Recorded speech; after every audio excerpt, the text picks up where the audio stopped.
Hello, this is Leonardo, aka DJ ShowaPop. This is a bunch of records I got while I took my trip to Japan. I did a Japan trip in May, June, a few months ago.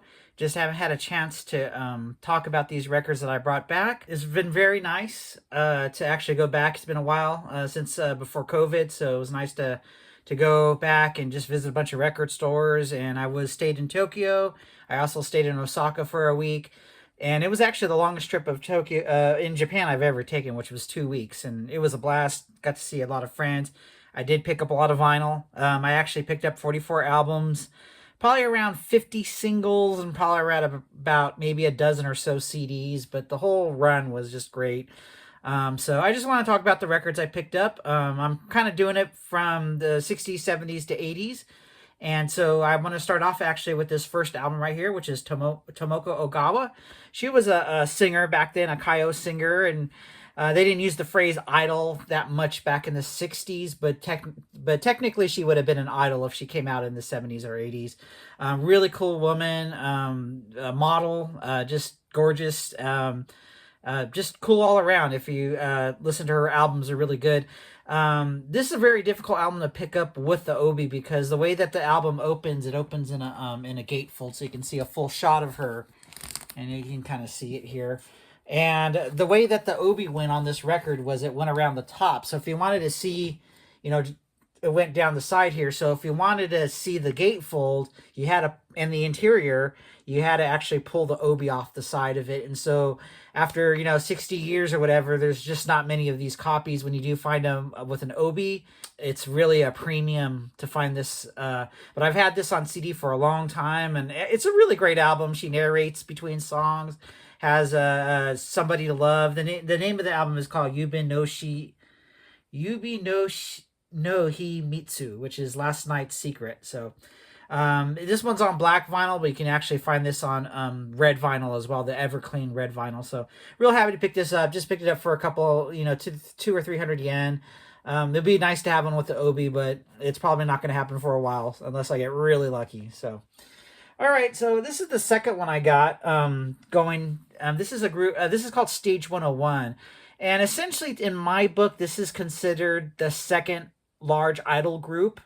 Some people like to say it's a Yanko Club or all-nighters. But actually, this group predates all-nighters by a good 12 years. And they're roughly around between 1970, 1972, 1973. It was called Stage 101 because at the time it was the largest NHK stage, television stage, overall out of all the broadcasting stations. So they made a big deal of it that this is like this huge stage. And so it was called Stage 101, but it was also called Young, I think it's called Young 101. And Young 101 was kind of like the idol group of this series, this live series. And you can see that actually down here. You can see some of the girls dressed up. Again, just like kind of like Schoolmates, which I consider the #1 large idol group. It was a mixed gender. It had male, female. So I did pick up this album. I was looking for Stage 101 or Young 101, and I did pick up this one, but I didn't realize it was quadraphonic. So I'm not sure if I can play it or not, or how it works. I don't want to ruin a needle or anything, but I'm gonna ask around. But so I kind of put myself in a corner when I bought this, did not realizing it was quadraphonic. So actually, the first quadraphonic album I've ever owned from all the years of collecting. So, all right. So the next one is Momoe Yamaguchi, Mobius Game. This is, I didn't write down what number this is, but this one came out in 1980, so it's kind of towards the end of her career. I was really cool to see Momoe. She's always a little bit hard to get because her albums tend to be it's hard to buy them in lots. You have to just buy them one by one. And so, yeah, so this is kind of the end of her career. She's going to be retiring like the following year, or at least in 82. I think 81 is when she retires. So, yeah, that was a really nice pickup. I was really happy to find that one. All right, so this is one I already had, but I had bought a lot of Masahiko Kawana, 1977. This is his second album. I had this album. I had bought it a lot, but this was the only album that didn't have an obi. So I was really happy to get a copy with an obi on it. So it was just more of, hey, it's there, I'm going to pick it up. So really nice, clean copy of it. I have a really big thing to say very soon about the RVL 8000 series, probably in the next couple weeks. But again, this is a definitely good pickup. Susumi, I forgot his last name, wrote most of this album with him. So, all right. So this was another one. Another label I've been really kind of been collecting right now is Japs Gaps, which is like a soul R&B funk group. It's a Hiro Tsunada was the drummer, and he was kind of the main guy in this group.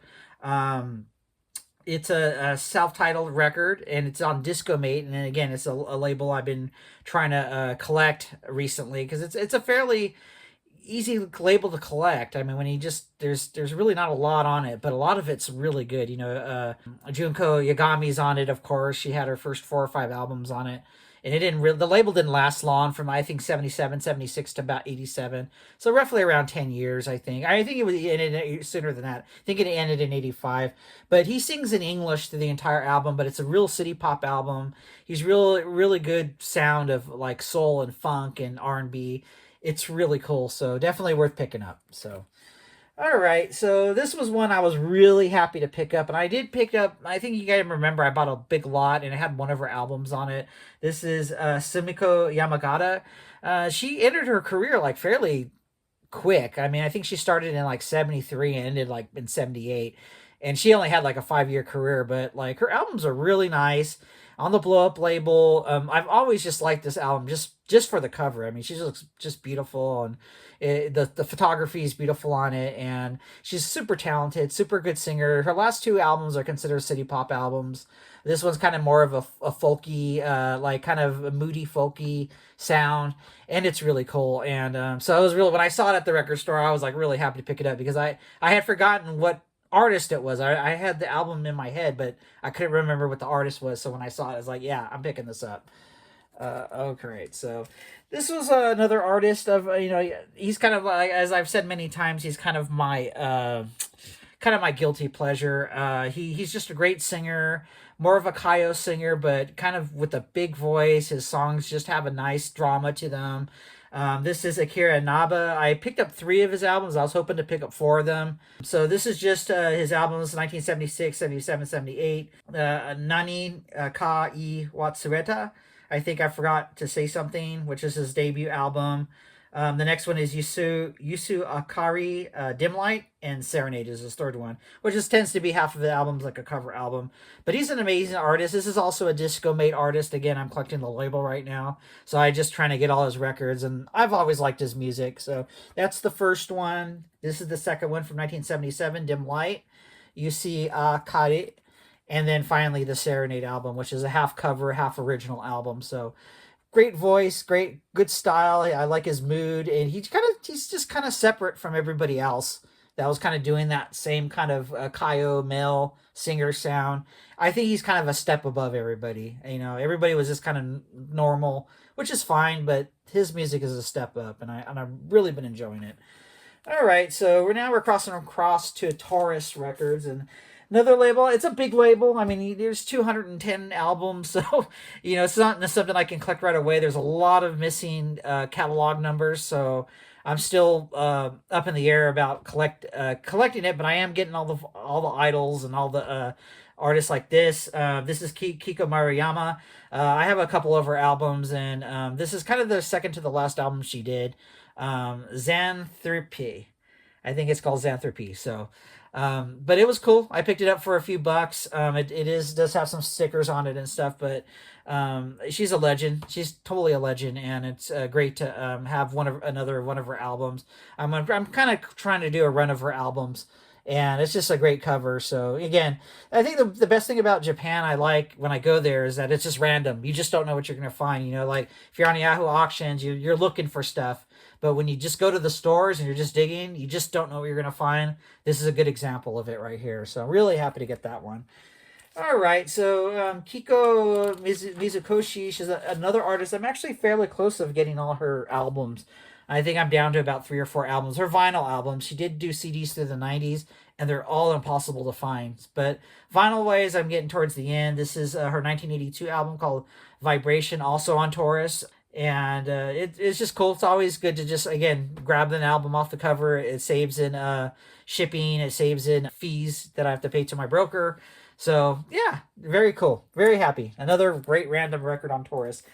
All right, so this is one of the random ones I got. I really don't know anything about this artist. This is Motokaki Masuo, and this is Natural Mind, and this is on King Records. Again, it just kind of had a nice city pop cover on it. Just came out in '82, so it's in that era. I think it's like a jazz pop album. But I haven't listened to it yet. I don't know if it's instrumental or it has vocals on it. So I'm just really kind of happy to finally to just see something unique. Again, the randomness of it, I just like the cover, and it was only a couple hundred yen. I'm gonna buy it. So, all right, same thing with this one right here. And actually, I've kind of known about this band called Panda Full House. I think I put some credits in on Discogs a few times, but I think this is their only album. And this came out in 1977 on Pan Am, so it's the same Yuki as Taiko Onuki.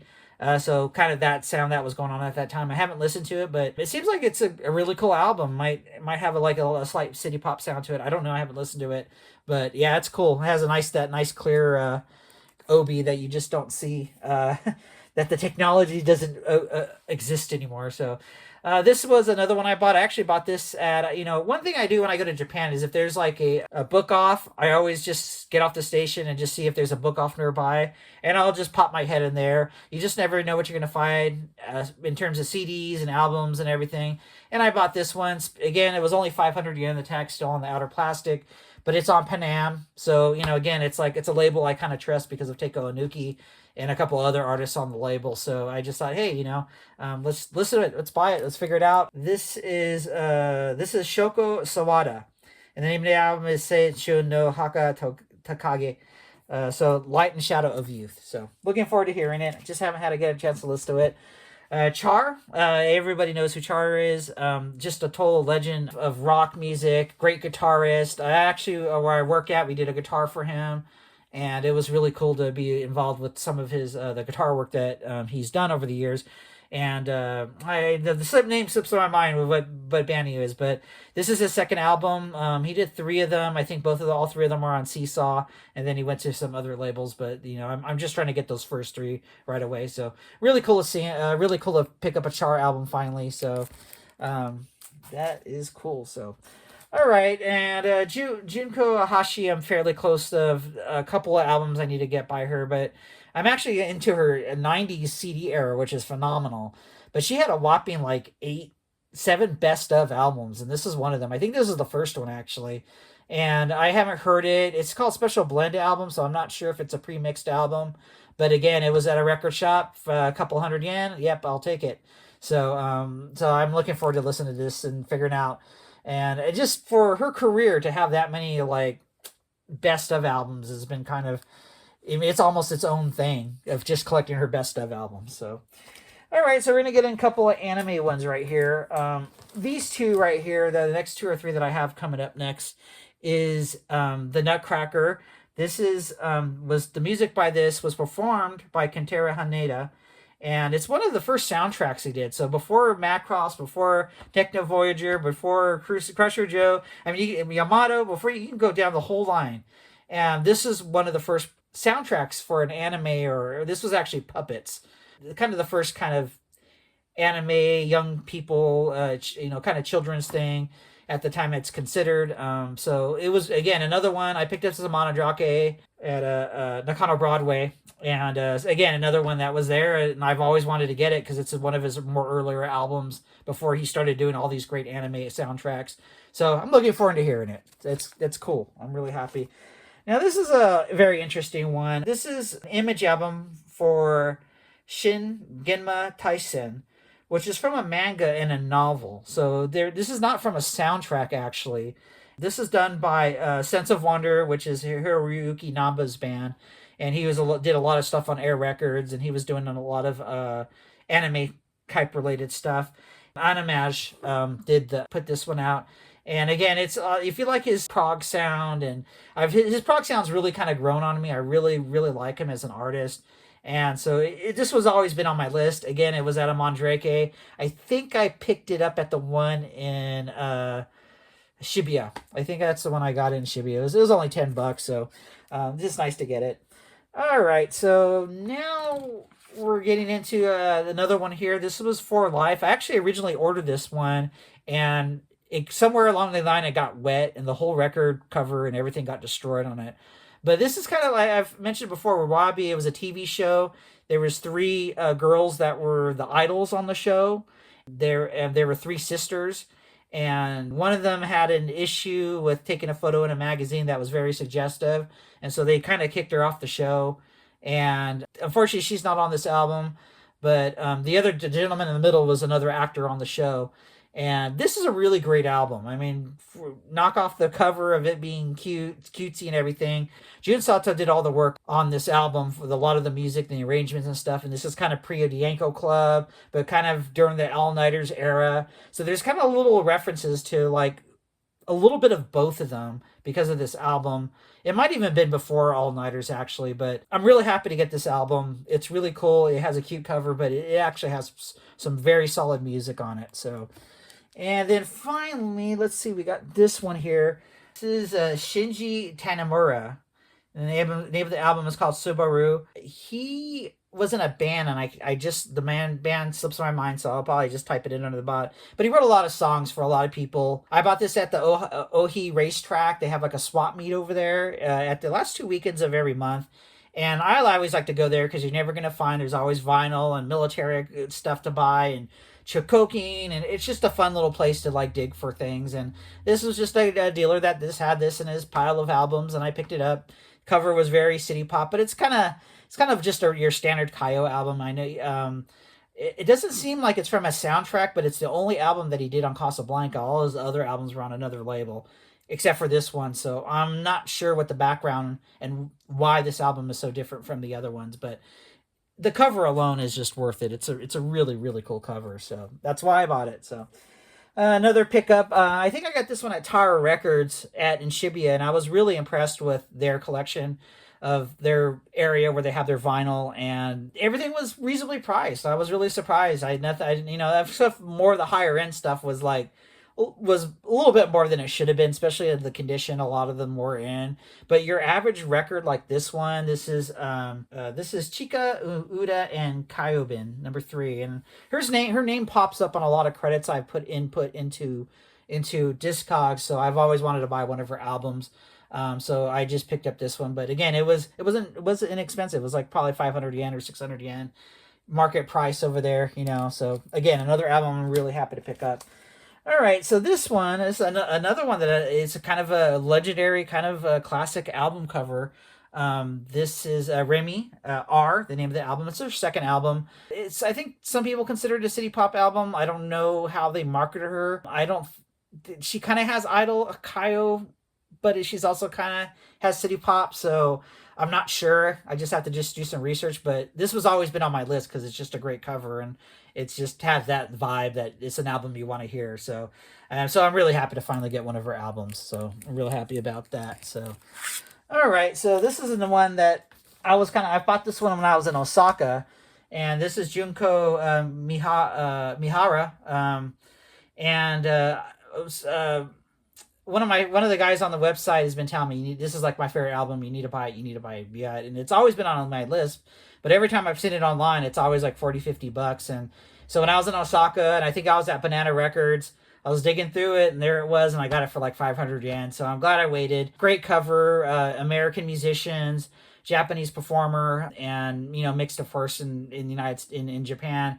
But yeah, just one of those nice intercontinental albums that have artists from both sides of the Pacific. So very cool. I'm really happy to get that. And then I picked up this one, not realizing it was also another Miharu Junko album. So I ended up picking up 2 albums for her. It's just she's an artist I'm just not familiar with. But this is Top Secret is the name of this one. I did listen to the other one. It's great. I haven't listened to this one yet, so I'm really looking forward to her.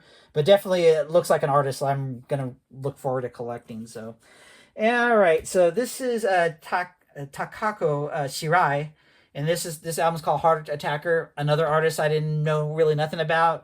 I think I bought this one at Tower Records in Shibuya. Again, probably 300 yen. It wasn't a much, And again, it just looked cool, and I'm just buying it for the cover, and I'm sure the music's gonna be great. All right, another kind of like Momoe. This is Hiromi Iwasaka, Arasaki. A lot of her albums, she's another album that I just don't see a lot of lots of. It's just you kind of have to buy them one by one, and her discography is like huge. It's like 30 albums, like vinyl records, like 25. Like she's up there with like Ann Lewis of how big her catalog is. So anytime I saw one of her albums for a reasonable price, I was just buying them. I did get two of them. I'm just real happy to finally get this one. This one came out in '78, and I got her 1981 album, which is the one behind it, which is this one. I think it's called Salavia, which is, I think, the name of a flower. Really cool to pick up two of her albums. I'm looking to get more of her albums, but her catalog, like Momoe, is just so much. It's so much music. And you know me, I collect by artists and I collect by label, and so it's quite of a chore to start collecting her, especially right now because she's kind of top of her game. A lot of collectors are after her music right now. All right, so this album's called Cecil, and this is by Yoshimi Iwasaka. This is her sister, and I'd say that makes it even more crazy that not only do you have to get her albums, but her sister as well. So there's two Iwasaki I gotta collect. So, but again, I didn't know who she was. I didn't know that it was the sister of Hiromi. But the cover alone, I mean, that is just amazing cover. I mean, most of these buys I'm saying is I'm just buying by cover. So, and I'm real happy to get that one. So, okay, this is Minako Honda Lips. This is on a really beautiful. This is her second album, I believe, and it's on this beautiful red vinyl, clear, transparent red vinyl. I don't have a lot of her music. She's a legend, and she's just an artist I just haven't gotten to yet. But this is a legendary album. I mean, people need to pick this album up. I think this is her second one. Again, real happy to finally pick it up. I have a handful of singles by her, but I don't have the actual albums, any albums by her. So I think getting this one makes me say, hey, it's time to get all the other ones. So I'm probably gonna start buying her records just because as you know, she's passed already, and she's a legend, and it's just kind of somebody you need to know who you need to know her music, and she's just one of those artists. So anyway, real happy to finally get one of her albums, especially that one, because that's like the legendary one. I got this one in Osaka. I actually went to the Tower Records in Osaka, and I was taking the elevator up, and the floor below it is a record. There's a record store on that level.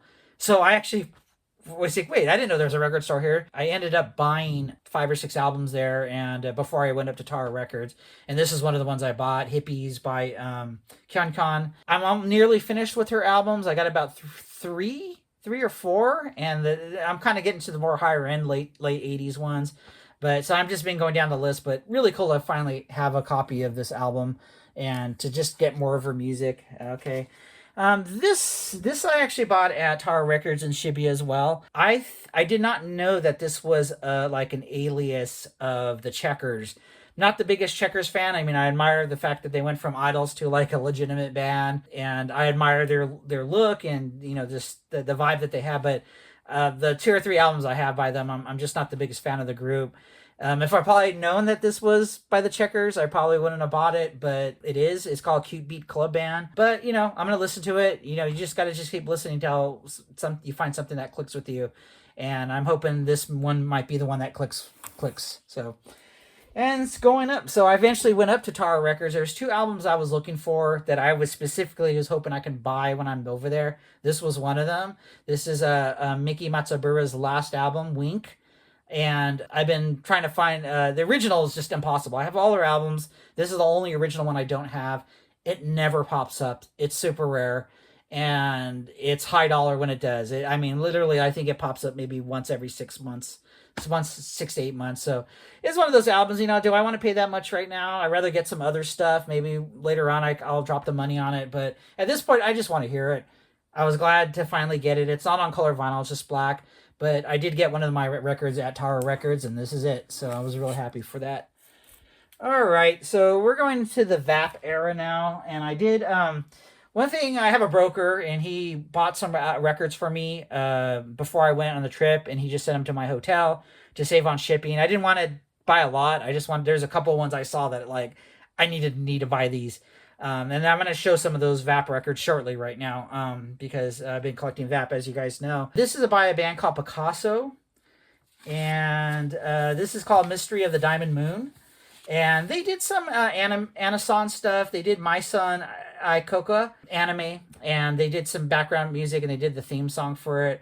This is a fantastic album. I mean, they have a great sound. I think it's three guys, great harmonies. The drummer is just fantastic. He just kind of plays his own style that's just so unique. And I mean, you might hear a drummer maybe play one song like it, but this whole album, his drumming style, I think he's like a 4/4 drummer beat, and it's just cool. It's a good band, and I'm really looking forward to buying more of their albums. This is just one of them, and I'm really glad I finally picked it up. I think again, Shibuya Tower Records for like maybe 500, 600 yen. It wasn't a lot, so real happy about that. So, all right, this is the the soundtrack to a show called Jungle. And Hayashi Tetsuji wrote the music for it, and Jackie Lynn and the Paravan. If you guys have that single on VAP, the really cool single also by Hayashi Tetsuji. This came out in 1987. It's actually a little bit harder to find VAP album, but it's worth picking up. The song that's on it, I can't think of it right now for the life of me. But there's a song that Jackie Lynn does, and it's basically kind of like the theme of the TV show, but they have instrumental versions of it on it, and they're just amazing. And this is the one I had my broker buy because I saw it online and it was a reasonable price. I said, "Brother, can you pick this up for me? This is a really hard album to find. I didn't want to bring home albums I just bought online. I wanted to save some of my suitcase for things I find there." So, really happy to finally have that album. So, this is, of course, Miho Morikawa, A Nude Voice. This is her third album. She had 5, just like Momomo Kokushi. Her albums, she had 5. They basically had the same deal, the contract. They both had 5 albums, and she had 11 singles. Momoko had 12 singles. So they're basically like, they were the two biggest idols on VAP Records. Her records are a lot more harder to find. I have the 3 of them. I have 2 more to go. The last 2, even this one's a little bit hard to find. They're all just kind of hard to find. I mean, but they're great albums. She has this big voice, and she actually survived through like the J-pop, the Kaio to the J-pop crossover that happened, in the late 80s, early 90s. She actually continues to have a career through the 90s, and actually just recently put an album about 3 or 4 years ago. So she's still very active. I hate when people say people are underrated, or she's still has a following in Japan, regardless of what Westerners think and what is popular or not. She's still like a top artist in Japan with her crew, with her music, and I admire that she has kept up her career. But I think a lot of people do need to know about her, but to say that she's underrated is ridiculous. She's still top of her game as a singer, and a beautiful big voice that just takes over everything. And I'm really just been enjoying her albums. So, okay, so we're getting to the last couple here. This was another one I had my broker buy for me. This is another Akira Inaba record I showed recently. This is called Tender Disc 10. This album came out in his 10th anniversary, so it was 1987. His career started in 1977, so great cover. I'm the one that actually entered it into Discogs. It wasn't on his VAT records for some reason, just haven't been listed. So I'm just trying to get them all right now and stuff. And he was also on CBS Sony as well. So he went from Discomate. Discomate kind of went out of business. Then he joined CBS for about 4 or 5 albums. And then I think he's still on VAP. I think in 87, 86, he went to VAP Records. So, but it's a phenomenal cover. I mean, that cover is amazing. I had to buy it. So it has a nice hype sticker on it as well. Okay, so this is I have 2 more here. This was another one my broker bought. The very difficult to find Another World by Air Suspension Club Band, legendary band that nobody knows who's actually played on it. and it's a difficult album to find. This one and the Safari one group are kind of like the two like city pop artists that are still kind of a little hidden on the VAP label. They only did this one album. Who knows who's on it? Who knows who recorded it? But to finally have a copy with the OB and in really clean shape, again, it was a time that I had a. I'm really happy that I finally was able to get a copy at a very reasonable price. I was kind of really happy the price I got it for. So, all right, and then that always happens at the last one. All right, so this is the one I'm kind of real happy to get, and let me adjust it here so you can actually see.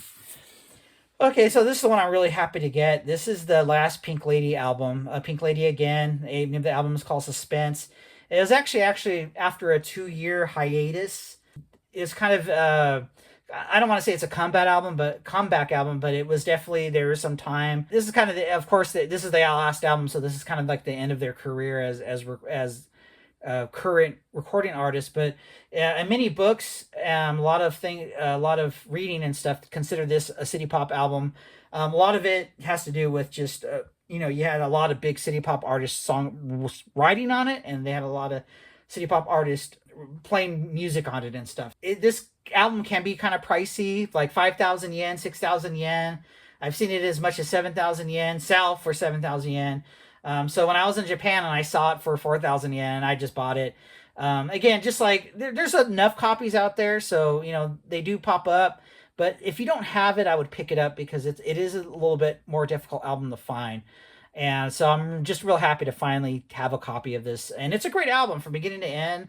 I don't have a lot of their albums. A lot of their albums are live albums, and I haven't really gone down the road to start collecting their catalog yet, but it's happening. It's going to be very soon. But I just knew right off the bat, I better get this one right away before it really becomes like a high dollar album to get. Like I said, Makoto Matsushita plays guitar on it. Just great sound. Just a great sound from beginning to end. So anyway, so those are my Japan pickups. I try to go there once a year. COVID kind of shut things down. I'll definitely be going there next year. So I just wanted to show you kind of what I pick up. Again, a lot of it's just random. You just don't know what you're going to find when you're over there. And if you see it, pick it up. There's a couple shops I wanted to go back to get some more stuff, but I just didn't run out of time. That's what I love about going to Japan, just the randomness of it. You just don't know what you're going to run into. You're just going to be randomly walking down the street, and it's like, oh, there's a record shop, which happened at Nakano Broadway. If you go to Nakano Broadway, instead of going down the long hallway, going to the Nakano Broadway, make a left and make a quick right on the other side of the building, and then walk down the block, and there was like a record store. And if we would have just went up the middle of Nakano Broadway, the big hallway that they have there, I wouldn't have known. But the fact that we said, I don't want to get on the walk up the middle, let's go to the side, and then we turn the corner, there's a record store right there. So, and I got a lot of great stuff there, and so just the randomness.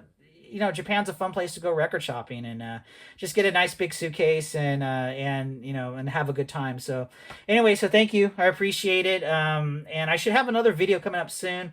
I got a package right before I went to Japan, and then I'm getting a package next week. So I have like 2 packages coming in the 2 videos coming up. So I'll definitely be shooting some videos on that very soon. Thank you.